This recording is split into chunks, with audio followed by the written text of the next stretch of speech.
Hello everyone, আসসালামু আলাইকুম। Skill 360 পক্ষ থেকে সবাইকে শুভেচ্ছা। আর সাথে আছি আপনাদের সাব্বির আলম। আজকে আমরা যে টপিক নিয়ে কথা বলবো সেটা হচ্ছে অ্যাকশন বাটনের সাথে মাউসটা হচ্ছে কি ওভার করলে যে জিনিসটা চেঞ্জ আসে সেই জিনিসটা আমরা দেখাবো। তো প্রথমে আমি একটা ইনসার্ট করে একটা ইমেজ নিব, শেপ নিব। ধরেন আমি এই শেপটাই নিলাম, একটু লম্বা করে দিচ্ছি। এখানে আমি একটু একটা ইনসার্ট থেকে টেক্সট বক্স নিব। আচ্ছা, লিখে নিয়ে আমি এখানে লিখলাম যে পাই চার্ট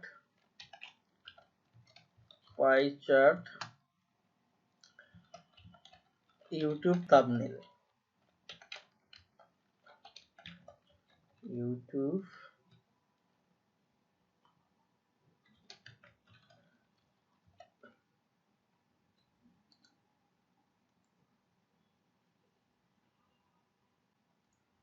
এখান থেকে লিখবো হচ্ছে থাম্বনেল।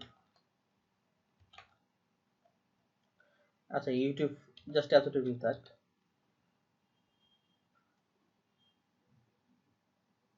এখানে আমি একটা অ্যাকশন বাটন দিব।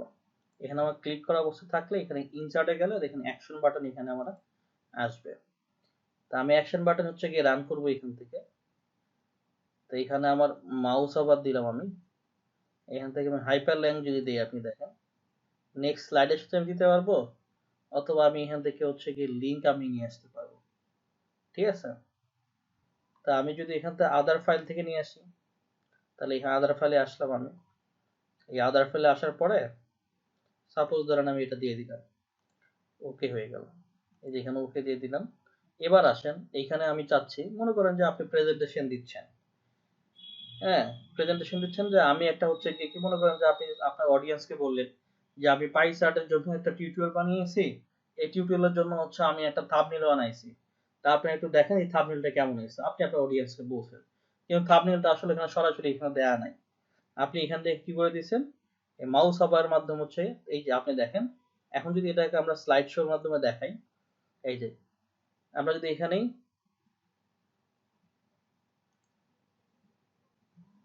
দেখেন, এই চলে আসছে। এটা ছিল আমাদের হচ্ছে, দেখেন আমি যখনই এখানে মাউসটা নিয়ে আসতেছি এটা কিন্তু একটা অপশন চলে আসতেছে, যেটা কোথায় আছে এখান থেকে আমাকে দেখাচ্ছে লিঙ্ক তৈরি করে। আমি যদি ওকে দেই তাহলে আমার কিন্তু এখানে চলে আসলো। এখান থেকে আমি আরেকটা জিনিস আপনাদেরকে দেখাই। এটা তো একটা গেল যে সরাসরি আসতেছে না, কারণ এটা হচ্ছে লিঙ্ক তৈরি করা নাই। এটা আমার যেখানে আছে ওইখানে আমাকে দেখাই দিচ্ছে। আমি সরাসরি এখানে কার্সরটা দিয়ে আমি কিন্তু কোনো ক্লিক হচ্ছে না, যেটা আমি আগেরটাতে কি করেছিলাম, ক্লিক করেছিলাম। এখানে আমার ক্লিক করা লাগতেছে না। এখানে জাস্ট আমার ওকে চাপ দিলে আমার চলে আসতেছে। আমি আরেকটা জিনিস আপনাদেরকে দেখাচ্ছি, যেটা মাউস ওভার এবং হচ্ছে ক্লিকের মধ্যে পার্থক্যটা আপনি বুঝবেন। আচ্ছা, এটা যদি আমরা একটু ডিলিট করে দেই, এখানে হচ্ছে আরেকটা শেপ নিলাম মনে করেন। আচ্ছা, শেপ নেওয়া দরকার নেই, আপনি শেপ থেকেই ক্লিক বাটনে যান। ধরেন এটাতে আসলেন, ওকে।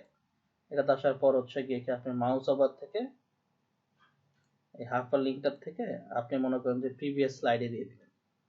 ওকে, প্রিভিয়াস স্লাইড হচ্ছে গিয়ে কি আমার এইটা 2 নাম্বার স্লাইডটা। ওকে যান। এবার হচ্ছে গিয়ে কি স্লাইড শোতে যান। আগে কি করা লাগছে, এখানে এসে আমার ক্লিক করা লাগছে। দেখেন এখানে কিন্তু আমার ক্লিক করা লাগতেছিল না। জাস্ট হচ্ছে আমার এখানে আমার মাউসটা রেখে দিলেই হচ্ছে। মাউস ওভার মানে হচ্ছে কি যেখানে আমার ফিগারটা আছে, এই যে আমার এই চিত্রটা মাউস এখানে মাউসটা নিয়ে গেলে আমার আগের হচ্ছে গিয়ে কি স্লাইডটাকে লিঙ্ক আপ করে ফেলতেছে। এটাই হচ্ছে মাউস ওভার। মাউস ক্লিক করা লাগতো আগেরটাতে, এখানে আমার মাউস ক্লিক করা লাগতেছে না। এখানে হচ্ছে আমার মাউস ওভার করলেই, অর্থাৎ ইমেজটা এখানে নিয়ে আসলেই চলে আসতেছে আমার আগের স্লাইডটা। এটা আপনি স্লাইড লিঙ্ক আপ করতে পারেন, আপনি আপনার ইমেজ লিঙ্ক আপ করতে পারেন, আপনি যে কোনো কিছু এখানে হাইপারলিংক অ্যাড করে আপনি করতে পারবেন। এটাই ছিল আমাদের আজকের টিউটোরিয়াল। যারা আমাদের এই চ্যানেলটিকে এখনো সাবস্ক্রাইব করেননি, প্লিজ সাবস্ক্রাইব করুন। আপনি নিজে এক্সপার্ট হন এবং অন্যকে এক্সপার্ট হতে উৎসাহিত করুন। আল্লাহ হাফেজ।